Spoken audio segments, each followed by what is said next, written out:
हर हर महादेव। आज हमारा डे 3 और आज हम भीम द्वार से चलने वाले हैं श्रीखंड महादेव की यात्रा के लिए। और अब रात के बज चुके हैं 1:30 बजे हम अपनी यात्रा को प्रारंभ करेंगे। कुछ श्रद्धालुओं ने तो अपनी यात्रा शुरू भी कर दी है 12 बजे, बट हम थोड़े से लेट हो गए। हम 1:30 बजे शुरू करेंगे क्योंकि हमें इस चीज़ के लिए, यात्रा करने के लिए 7-8 घंटे तो नॉर्मल लग जाएंगे। और बाकी देखते हैं और ऊपर जाके दर्शन करते हैं। हर हर महादेव।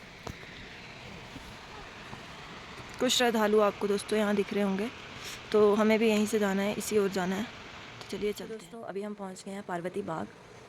रात के लगभग अभी हमें बजते आए हैं 3 साढ़े 3। तो नीचे से कुछ भी व्लॉग तो शूट होता नहीं क्योंकि बहुत ही ज़्यादा अंधेरा था।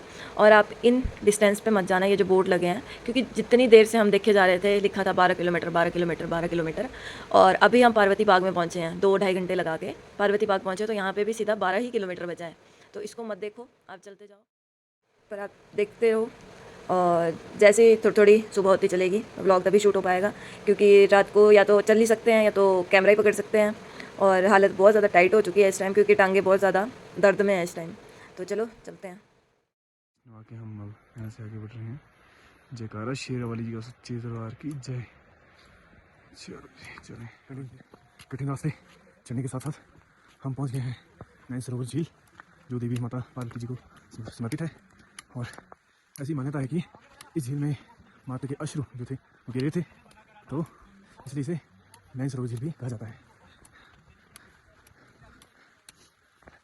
तो दोस्तों हम पहुंच गए नैन सरोवर झील और अब हम यहाँ पे दर्शन करते हैं। और देखो अब इस बोर्ड पे लिखा है 23 किलोमीटर, तो नीचे 12 किलोमीटर लिखा था, तो आदमी उस आज से पहुँचता है जल्दी जल्दी कि 12 किलोमीटर आए। अब नैन सरोवर के पास पहुँचा तो सीधा 23 किलोमीटर बन गया है। और यहाँ तो मेरी बिल्कुल ही जो बन रहा था अंदर से जुनून कि मैं पहुँच जाऊँगी, वो सारा डाउन हो चुका था 23 किलोमीटर देखे, क्योंकि मेरे को वॉमिट हो चुकी है एक बार और ऑक्सीजन डाउन हो रहा है। तो अभी ये नैन सरोवर का व्यू देख रहे हो, यहाँ पे हमने पूजा करके माथा टेक के अब हमने आगे की चढ़ाई शुरू कर दी है।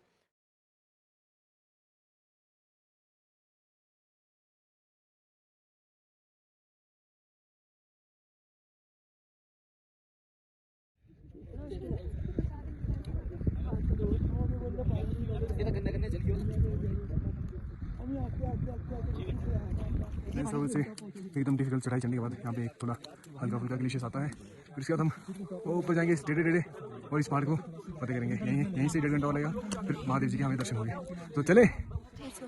खतरनाक रास्ता है, तो मैं तो यही बोलूँगी जो यात्रा करते हैं वही लोग आए, क्योंकि जिसको एक्सपीरियंस है वही आ सकता है।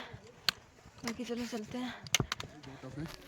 इस वजह से बढ़ गया भाई लोग, बहुत ही ज़्यादा कर रहे हैं स्ट्रगल, सभी मरने का नाम लेंगे। चलो बढ़ते चलो। ये देखिए जी, श्रीखंड महादेव यात्रा के दौरान ये मस्ती कर रहे हैं। ऐसा नहीं कि गिर रहा है बंदा, ये लोकल बंदे हैं तो ये मस्ती कर रहे हैं। कुल्लू के लौंडे हैं। आ जाओ आप आ जाओ। पर बाकी लोगों के लिए बहुत ही ज़्यादा कठिन और दुर्गम यात्रा। देखिए कैसे चल रहे हैं लोग यहाँ पे, बहुत ही दुर्गम है, बहुत कठिन है, ऐसे आसान ना समझिएगा कोई भी।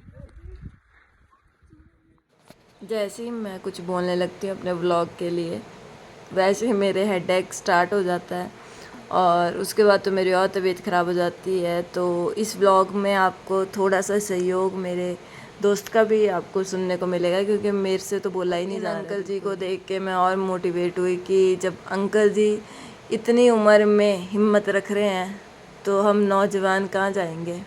और ये खड़ी चढ़ाई पत्थरों की हमें क्रॉस करना है, उसके बाद देखते हैं। मेरे से नहीं बोला जा रहा था इस टाइम, मेरी हालत बहुत ही ज़्यादा ख़राब हो चुकी है।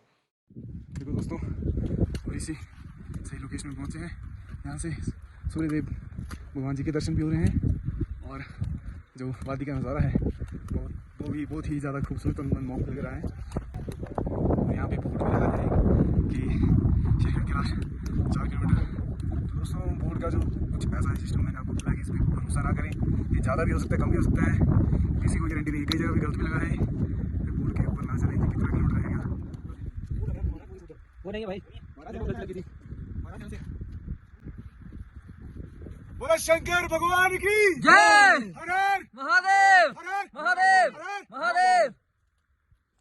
हो सके था थोड़े बादाम कहने कुछ ना कुछ सौंपते दाने आएंगे तो सोने पे सुहागा है, वो तो टेस्ट भी बना देगा। और आपके पहले मैडम खा रहा थोड़ी सी डालना श्रीखंड महादेव की यात्रा श्रीखंड करना महादेव की है। यात्रा जी, तन मन धन सब चीज की यात्रा इस चीज में आप देख सकते हैं, क्योंकि बहुत ही शानदार यात्रा। जो अभी आपने क्लिप देखी कि मुझे पंजीरी खिलाई जा रही थी कि मैं जल्दी से जल्दी चलूँ पहुँचूँ, तो अभी मैं बादलों के बीच में पहुँच चुकी हूँ। एक टास्क कंप्लीट हो चुका है, अब आगे चलते हैं। तो देख सकते हो आप, मेरे चारों ओर ऐसे ही शिलाएं हैं जिनमें इन्होंने कुछ ना कुछ पांडवों ने किया है। ऐसे सीढ़ी नुमा लग रहा है कि इन्होंने कुछ ऐसे सीढ़ियाँ बनाई थी, आप देख सकते हो। ये तो बिल्कुल सीढ़ी की तरह लग तो रहा अभी है। इस यात्रा का सबसे कठिन ग्लेशियर क्रॉस करना है। यहाँ पे रोप लगी है, इसको पकड़ पकड़ के अच्छे ट्रैकिंग शूज़ पहन के आओ, स्टिक लेके आओ, और अगर आप फर्स्ट टाइम आ रहे हो तो किसी एक्सपीरियंस या गाइड को लेके आओ साथ में, क्योंकि ये ग्लेशियर सबसे कठिन है और बिल्कुल सीधा है, खड़ा बिल्कुल।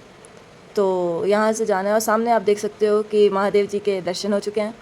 तो चलिए और करीब जाते हैं और अच्छे से दर्शन करते हैं और आपको भी करवाते हैं।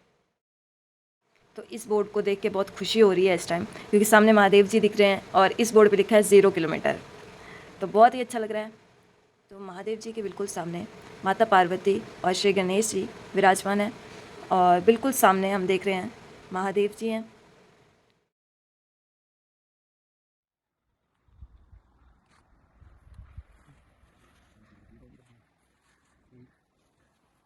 दोस्तों यहाँ पे श्रीखंड महादेव जी की प्रतिमा के साथ अगर आप पीछे पार ये पर्वत देखेंगे, ये कार्तिकेय जी का पर्वत है, स्थान है, और कहते हैं कि यहाँ जाते नहीं है, अगर जाए तो फिर वापस लौट के नहीं आता।